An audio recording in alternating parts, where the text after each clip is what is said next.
ومنهم من يستمع إليك حتى إذا خرجوا من عندك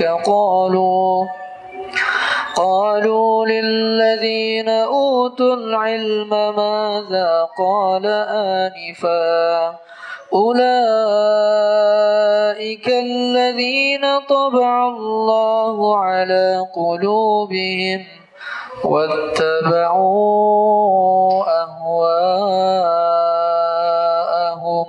الحمد لله الذي هدانا لهذا وما كنا لنهتدي لولا أن هدانا الله. لقد جاءت رسل ربنا بالحق ونودوا أن تلكم الجنة أورثتموها بما كنتم تعملون. أشهد أن لا إله إلا الله وحده لا شريك له وأشهد أن محمدا عبده ورسوله لا نبي بعده. اللهم صل على محمد وعلى آله وأصحابه ومن تبعهم بإحسان إلى يوم الدين. يا أيها الناس اتقوا ربكم الذي خلقكم من نفس واحدة وخلق منها زوجها وبث منهما رجالا كثيرا ونساء واتقوا الله الذي تساءلون به والأرحام إن الله كان عليكم رقيبا.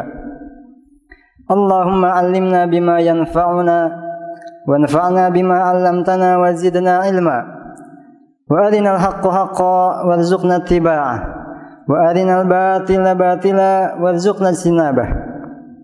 Ma'asyiral muslimin rahimani wa rahimakumullah. Marilah kita panjatkan puja dan puji syukur kita kehadirat Allah Subhanahu wa taala yang telah memerintahkan kita semua sekaligus memberikan petunjuknya agar kita bertakwa kepadanya. Dan pada hari ini Ia memerintahkan kita semua untuk bersalawat kepada Nabi akhir zaman, yaitu Nabi Muhammad sallallahu alaihi wasallam. Terdapat keutamaan bersalawat yang datang dari sahabat Abu Hurairah dan diriwayatkan oleh Imam Muslim, "Man shalla alayya wahidatan, sallallahu alaihi biha asyra." Siapa saja yang bersalawat kepadaku sebanyak satu kali, niscaya Allah Subhanahu wa taala akan bersalawat kepadanya sebanyak 10 kali. Ma'asyiral muslimin rahimani wa rahimakumullah. Rujukan agama kita semua adalah Al-Quran, kemudian Sunnah. Al-Quran didefinisikan oleh para ulama bahwasannya ia adalah kalamullah, yaitu firman Allah yang ia turunkan kepada Nabi Muhammad sallallahu alaihi wasallam melalui malaikat Jibril, dan membacanya merupakan ibadah, dan ia sampai kepada kita semua dengan cara mutawatir dan tertulis di dalam mushaf-mushaf yang dimulai dengan surat Al-Hamd atau surat Al-Fatihah dan diakhiri dengan surat An-Nas. Rujukan yang kedua adalah As-Sunnah. Didefinisikan oleh para ulama hadis bahwasannya sunnah adalah segala hal yang disandarkan kepada Rasulullah sallallahu alaihi wasallam, baik berupa ucapan, perbuatan, ketetapan ataupun sifat-sifatnya sallallahu alaihi wasallam. Ma'asyiral muslimin rahimani wa rahimakumullah. Ini semua merupakan nikmat yang terbesar untuk kita semua. Oleh karenanya Allah Subhanahu wa taala menurunkan firman-Nya 80 malam sebelum Nabi Muhammad sallallahu alaihi wasallam diwafatkan, yang berbunyi, "Al-yauma akmaltu lakum dinakum wa atmamtu alaikum ni'mati wa raditu lakumul Islam madina." Quran surat Al-Maidah ayat 3. Yang artinya adalah, pada hari ini telah aku sempurnakan untuk kalian agama kalian, dan telah aku sempurnakan nikmat ini atas kalian, dan sesungguhnya aku ridha bahwa Islam adalah sebagai agama bagi kalian. Dan tidak hanya sampai di situ, Allah Subhanahu wa taala menjamin agama ini akan terjaga sampai hari kiamat kelak.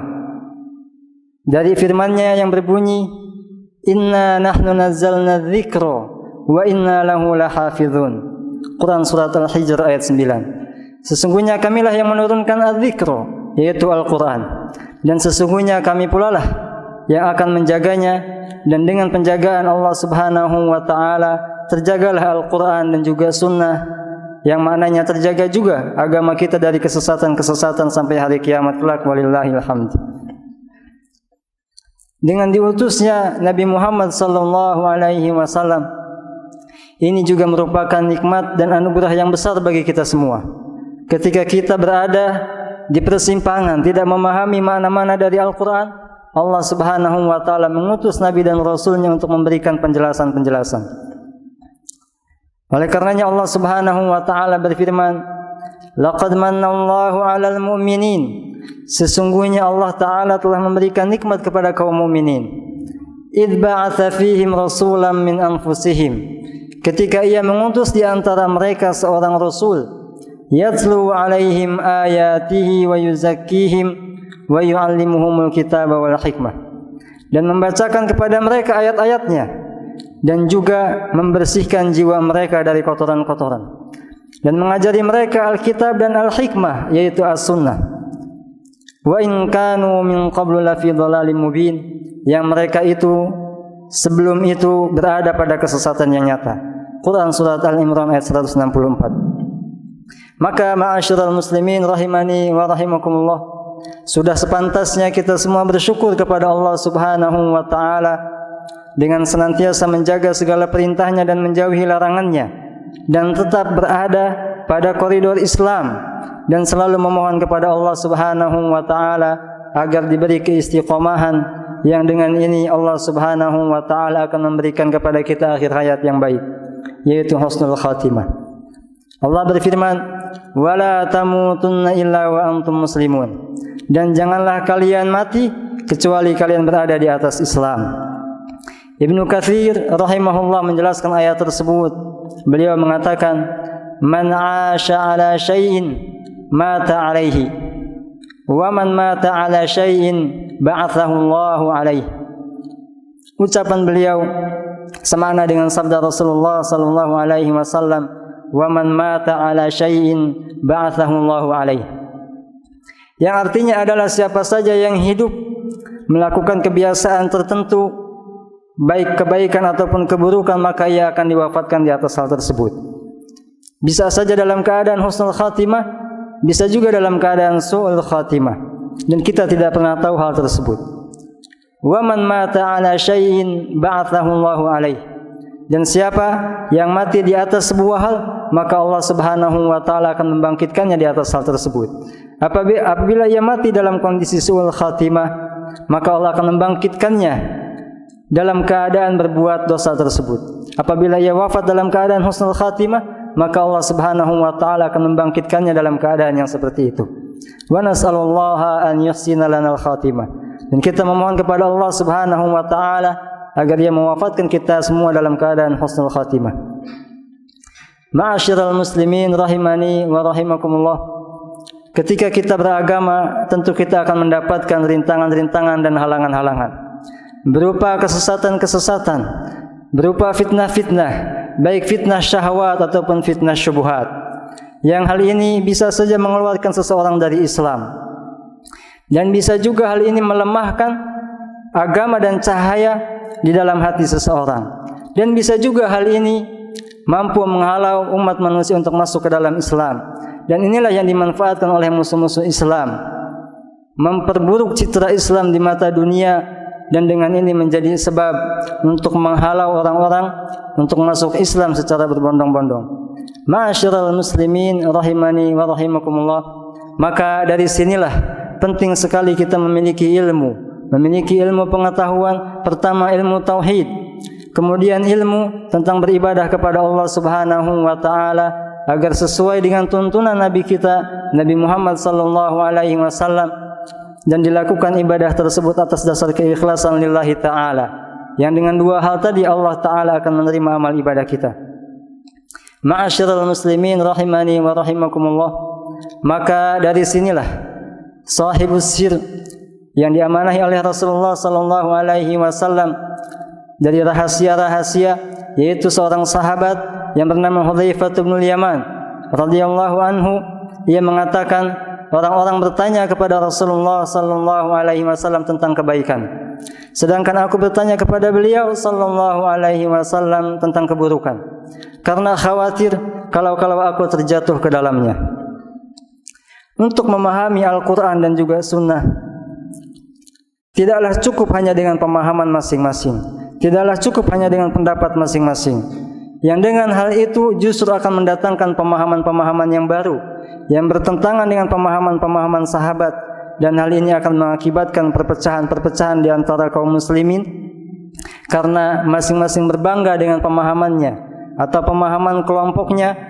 Yang satu akan menyalahkan kelompok yang lain yang berselisih paham dengan pemahamannya. Maka benarlah apa yang disabdakan oleh Rasulullah sallallahu alaihi wasallam, wa sataftariqu ummati wa sataftariqu hadhihi al-ummah ala 73 firqah. Sesungguhnya umat ini akan terpecah belah kepada 73 kelompok. Kulluha finnar, semuanya berada di dalam neraka karena penyimpangan-penyimpangan mereka dan kesalahan-kesalahan dalam memahami Al-Quran dan juga Sunnah. Illa wahidah, kecuali satu. Qalu wa ma hiya ya Rasulullah? Qala al-jamaah. Para sahabat berkata, siapakah mereka wahai Rasulullah sallallahu alaihi wasallam? Beliau menjawab, mereka adalah al-jamaah.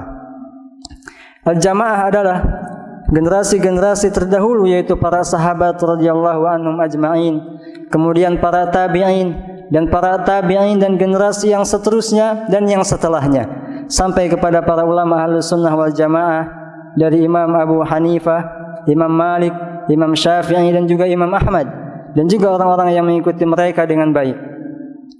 Allah Ta'ala telah berfirman, was-sabiquna al-awwaluna minal muhajirin wal ansar, dan orang-orang yang terdahulu yang mula-mula masuk Islam dari kalangan muhajirin dan ansar, walladzina tabauhum bi ihsan, dan orang-orang yang mengikuti mereka dengan baik, radhiyallahu anhum wa radu an wa a'adda lahum jannatin tajri tahtaha al-anhar.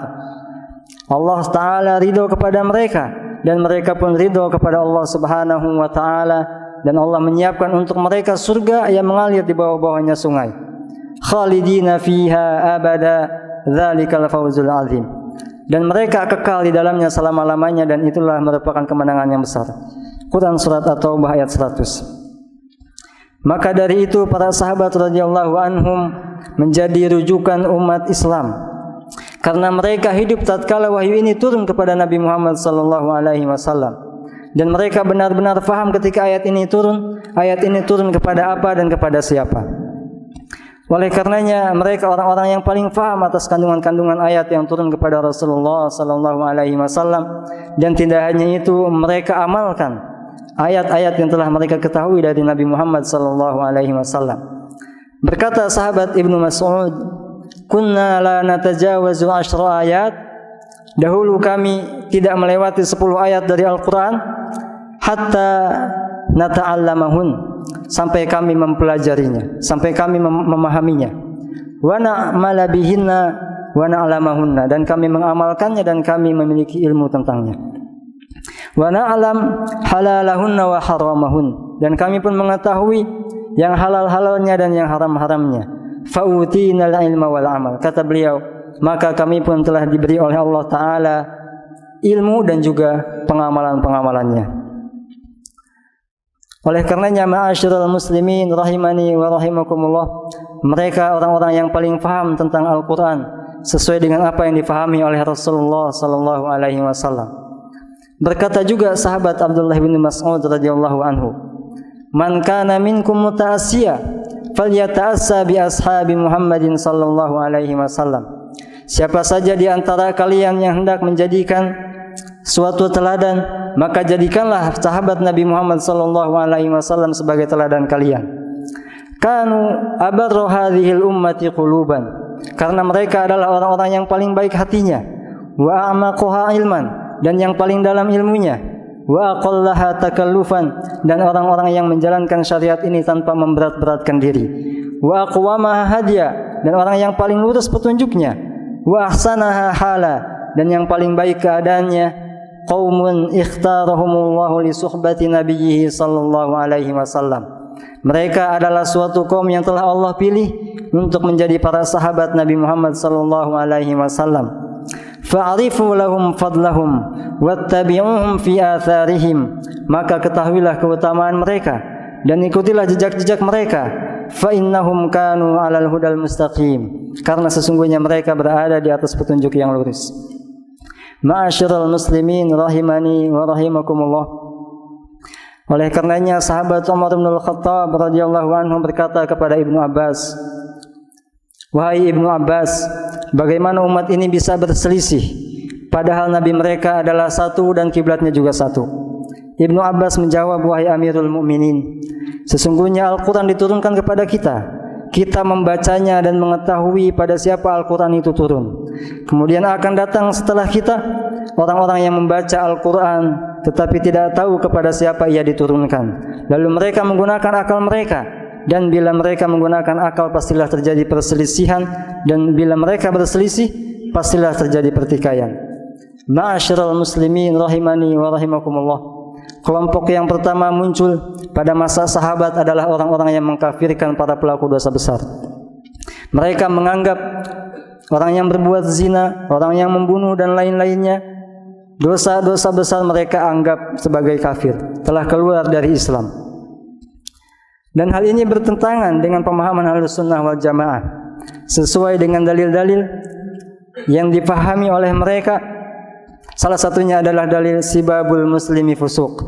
Mencaci maki seorang muslim adalah kefasikan, sebuah derajat keluar dari ketaatan kepada Allah Subhanahu wa taala. Wa qitaluhu kufrun, dan membunuhnya adalah kekufuran, derajat di bawah kefasikan. Namun dari dalil-dalil yang ada dan dipahami oleh Ahlussunnah bahwasannya kekufuran yang dimaksud di sini adalah kekufuran konsekuensi dari perbuatan membunuh, yaitu kekufuran yang tidak mengeluarkan dari agama Islam. Maka dari salah satu dalil-dalil ini dapat kita pahami bahwasannya pelaku dosa besar tidaklah keluar dari Islam. Namun kelompok ini telah muncul pada masa sahabat, dan para sahabat berada di satu pihak dan kelompok tersebut berada di pihak yang lain. Kurang lebih ada 6.000 kelompok tersebut, sampai-sampai sahabat Abdullah bin Abbas sebagai turjumanul Quran, sebagai penerjemah Al-Quran, turun tangan untuk menyelesaikan masalah tersebut. Mereka pun mendatangi kelompok tersebut di markas mereka. Kemudian sahabat Abdullah bin Abbas berkata, "Aku datang kepada kalian dari sahabat-sahabat Rasulullah sallallahu alaihi wasallam."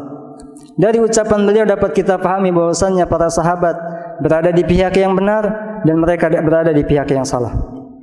Beliau melanjutkan, "Di mana tidak ada satupun di antara kalian yang termasuk mereka. Tidak ada satupun di antara kalian salah seorang dari sahabat-sahabat Rasulullah sallallahu alaihi wasallam. Dan aku adalah sepupu Rasulullah sallallahu alaihi wasallam. Ketahuilah bahwasannya Al-Qur'an diturunkan kepada mereka dan merekalah yang paling tahu tafsirnya." Mereka mengkafirkan para pelaku dosa dengan dasar dalil-dalil dari Al-Quran, namun tidak difahami dengan pemahaman Ahlussunnah wal Jamaah, tidak dipahami dengan pemahaman para sahabat, karena mereka berada di kelompok bukan kelompok para sahabat radhiyallahu anhum ajma'in. Kemudian mereka utarakan segala syubhat-syubhat yang bercokol di kepala mereka. Kemudian sahabat Abdullah bin Abbas membantahnya satu persatu, hingga kembalilah sebagian besar dari mereka dan sebagiannya lagi masih bersikukuh yang kemudian memerangi para sahabat radhiyallahu anhum ajma'in, dan Allah Subhanahu wa taala memberikan kemenangan kepada para sahabat. Namun pemikiran-pemikiran seperti ini akan tetap ada. Oleh karenanya alhamdulillah para ulama dan para ustadz membantah syubhat-syubhat mereka sampai saat ini, dan ini merupakan nikmat dari Allah Subhanahu wa taala.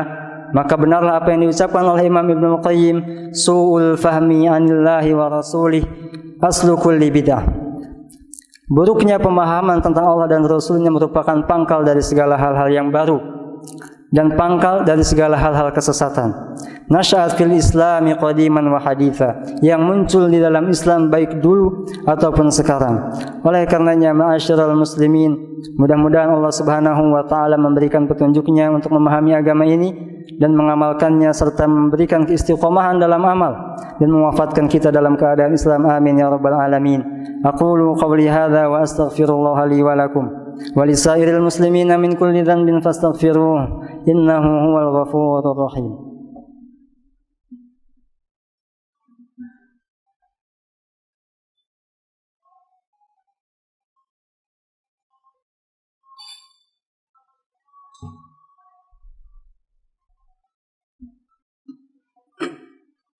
أحمد ربي وأشكره وأشهد أن لا إله إلا الله وحده لا شريك له وأشهد أن محمدا عبده ورسوله اللهم صل على محمد وعلى آله وأصحابه ومن تبعهم بإحسان إلى يوم الدين أما بعد فيا أيها الناس اتقوا الله تعالى وذروا الفواحش ما ظهر منها وما بطن وحافظوا على الطاعة وحضور الجمعة والجماعة واعلموا أن الله أمركم بأمر بدأ فيه بنفسه وثنى بملائكة قدسه فقال تعالى ولم يزل قائلا عليما إن الله وملائكته يصلون على النبي يا أيها الذين آمنوا صلوا عليه وسلموا تسليما اللهم صل على محمد وعلى آله اللهم صل على محمد وعلى آل محمد كما صليت على إبراهيم وعلى آل إبراهيم إنك حميد مجيد وبارك على محمد وعلى آل محمد كما باركت على إبراهيم وعلى آل إبراهيم إنك حميد مجيد ربنا ظلمنا أنفسنا وإن لم تغفر لنا وترحمنا لنكونن من الخاسرين ربنا هب لنا من أزواجنا وذرياتنا قرة أعين واجعلنا للمتقين إماما ربنا آتنا في الدنيا حسنة وفي الآخرة حسنة وقنا عذاب النار وصلى الله على نبينا محمد وعلى آله وأصحابه وسلم تسليما كثيرا وآخر دعوانا أن الحمد لله رب العالمين وأقم الصلاة والذين اهتدوا زادهم هدى وآتاهم تقواهم